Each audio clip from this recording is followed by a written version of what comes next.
ایک مرے ہوئے شخص جو قبر میں پڑا ہوا ہے اس کی کوئی عبادت نہیں کرتا، ٹھیک ہے بہت اچھی بات ہے، لیکن یہ عقیدہ رکھتا ہے کہ یہ میری بھینسوں کا دودھ خشک کر سکتا ہے، اس کے نام کی میں نے 11ویں نہ دی تو میرے اوپر کوئی مصیبت آ سکتی ہے، تو اس کا کیا مطلب ہے کہ آپ اسے نفع و نقصان کا مالک مانتے ہیں، تو آپ بھی شرک ہی کر رہے ہیں۔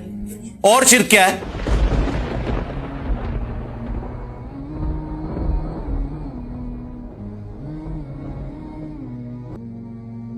وَيَعْبُدُونَ مِن دُونِ اللَّهِ، اور یہ عبادت کرتے ہیں اللہ کے سوا ان ہستیوں کی، مَا لَا يَضُرُّهُمْ وَلَا يَنْفَعُهُمْ، جو نہ انہیں کوئی نقصان دے سکتی ہیں نہ کوئی نفع۔ اچھا فوراً جب آپ توحید کے اوپر آیات پڑھیں تو یہ کہتے ہیں نہیں ہم نے تو کبھی کسی بابے کی عبادت کی نہیں، دیکھیں جی ہم تو اللہ کا بندہ ہی مانتے ہیں۔ اگلا حصہ چھوڑ دیتے ہیں، اللہ تعالیٰ نفی صرف عبادت کے اعتبار سے نہیں کر رہا بلکہ یہ بھی کر رہا ہے کہ یہ ہستیاں نہ کسی کو نقصان دے سکتی ہیں نہ نفع۔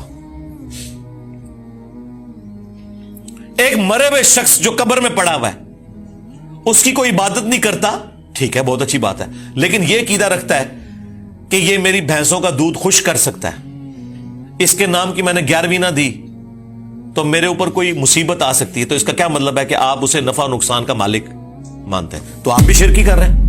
اور شرک کیا ہے؟ آدھی آیت لیتے ہو کہ ہم تو جی عبادت تو کوئی نہیں کرتے، اللہ نے تو عبادت کرنے والوں کی نفی کی ہے۔ سرکار ساتھ ذکر کیا ہے مَا لَا يَضُرُّهُمْ وَلَا يَنْفَعُهُمْ، جو ہستیاں نہ انہیں نقصان دے سکتی ہیں نہ نفع دے سکتی ہیں۔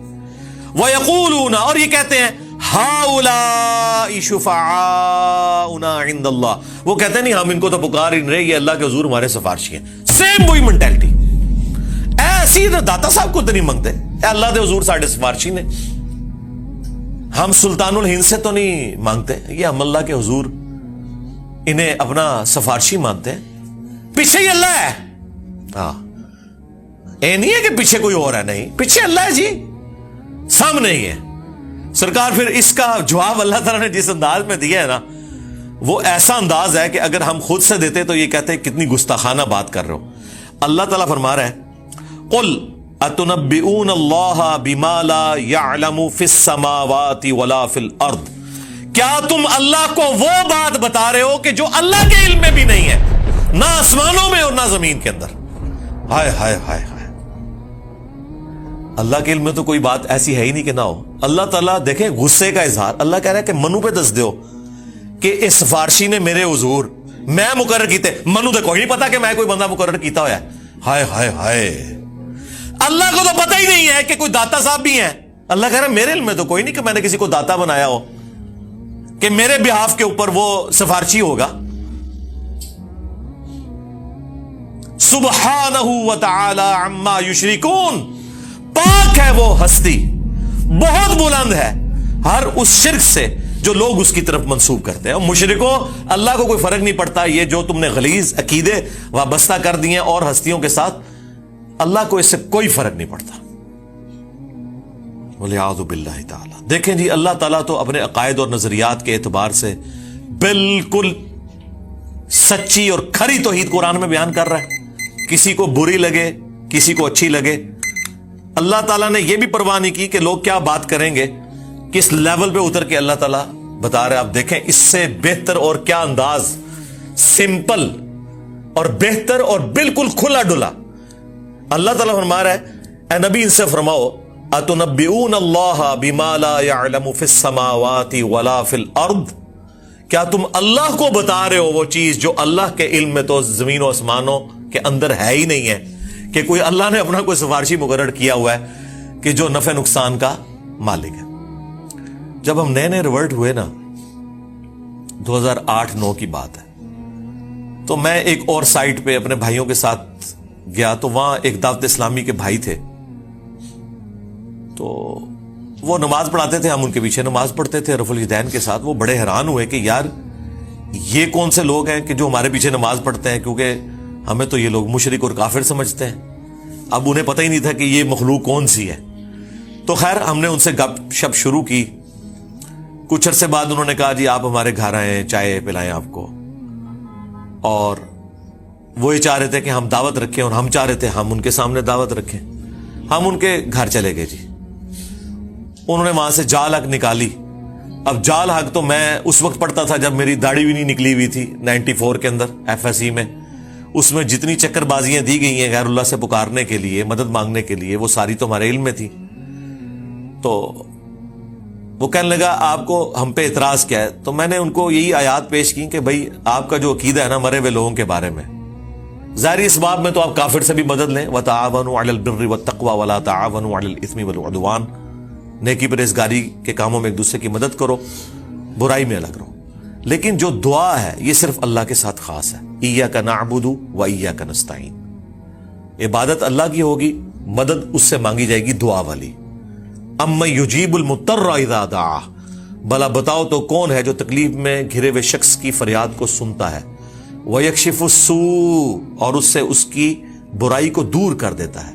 وَيَجْعَلُكُمْ خُلَفَاءَ الْأَرْضِ, اور تمہیں زمین پر اگلوں کا خلیفہ کرتا ہے. أَإِلَٰهٌ مَّعَ اللَّهِ, کیا اللہ کے ساتھ کوئی اور معبود بھی ہے جس کی یہ کوالٹیز ہوں؟ قَلِيلًا مَّا تَذَكَّرُونَ, بہت کم ہی تم نصیحت حاصل کرتے ہو. تو میں نے کہا اس میں واضح لکھا ہوا ہے کہ جو اللہ کے سوا کوئی بھی ہستی, کوئی پیغمبر, جن, فرشتہ, کوئی بزرگ بابا جسے آپ یہ سمجھتے ہیں کہ وہ دعا قبول کرتا ہے, گویا آپ نے اسے معبود مان لیا. تو کہنے لگا قرآن میں جس طرح توحید کے اعتبار سے آیات آتی ہیں یہ سب کی سب اس سے ریلیٹڈ ہیں کہ آپ انہیں اللہ کے پیرلل میں رب مانو. اگر اللہ کا بندہ سمجھ کے کرو تو پھر کوئی مسئلہ نہیں ہے, کیونکہ وہ تو حزب اللہ ہے, اللہ کی پارٹی کے لوگ ہیں. تو میں نے اسے بتایا قرآن میں تو ایک آیت ایسی ہے جو آپ کے سارے وسوسے کو سیٹل کرتی ہے. بنی اسرائیل میں بھی ہے, سورۃ المائدہ سے میں نے کہا کہ یہ پڑھو. اب یہ وہ چیز تھی جو جال حق میں تو نہ انہوں نے لکھی, نہ یہ مسئلہ ان سے حل ہونے والا تھا, کیونکہ اللہ تبارک و تعالیٰ نے سورۃ المائدہ کے اندر عیسیٰ ابن مریم کو سینٹرڈ کر کے, ان کی ماں کو سینٹرڈ کر کے بالکل کھول کر توحید بیان کر دی. تو آیت نمبر یہ 75, مل مسیح ابن مریم الا رسول, عیسیٰ ابن مریم تو نہیں تھے مگر ایک رسول, قد خلت من قبلہ الرسل, ان سے پہلے بھی رسول گزرے ہیں, وامہ صدیقہ, اور ان کی ماں سچی عورت تھی, کانا یاکلان الطعام, دونوں کھانا کھانے کے محتاج تھے. انظر کیف نبین لہم الآیات ثم انظر انا یؤفکون, دیکھو ہم اپنی آیات کتنی کھول کھول کر بیان کر رہے ہیں, اور پھر ان کی طرف دیکھو جو الٹے پڑھے جاتے ہیں. قل اتعبدون من دون اللہ, اے نبی تم فرماؤ کیا تم اللہ کے سوا ان ہستیوں کی عبادت کرتے ہو؟ ایک تو من دون اللہ انہیں کہہ دیا جو یہ کہتے ہیں جی بتوں کے بارے میں, یہاں عیسیٰ ابن مریم اور ان کی والدہ کو من دون اللہ کہا, کیا ان کی عبادت کرتے ہو؟ تو کہنے لگا دیکھیں نا جی ہم تو عبادت نہیں کرتے, ہم انہیں اللہ کا بندہ مانتے. میں نے کہا نال لکھے ہے ما لا یملک لکم ضر ولا نفع, جو نہ تمہارے نقصان کے مالک ہیں نہ نفع کے. واللہ هو السمیع العلیم, اور اللہ ہی سننے والا علم ہے. میں نے کہا پچھلے حصے کو چھوڑ دے, اللہ نے کہا کہ عیسیٰ ان کی ماں نہ تمہارے نفع کے مالک نہ نقصان کے, تو شیخ عبد القادر جیلانی تھے, شے ہی کوئی نہیں, عیسیٰ کے جیسا ہے ہی کوئی نہیں. تیرا عبد القادر جیلانی تھے, شے ہی کوئی نہیں. مریم جیسا ہے ہی کوئی نہیں, تیری رابعہ بصریہ تھے, شے ہی کوئی نہیں. اگر وہ نفع نقصان کے مالک نہیں ہے لے جاؤ اپنے باپے. سبحانک اللہم و بحمدک, اشہد ان لا الہ الا انت, استغفرک و اتوب الیک, وما علینا الا البلاغ المبین. جزاکم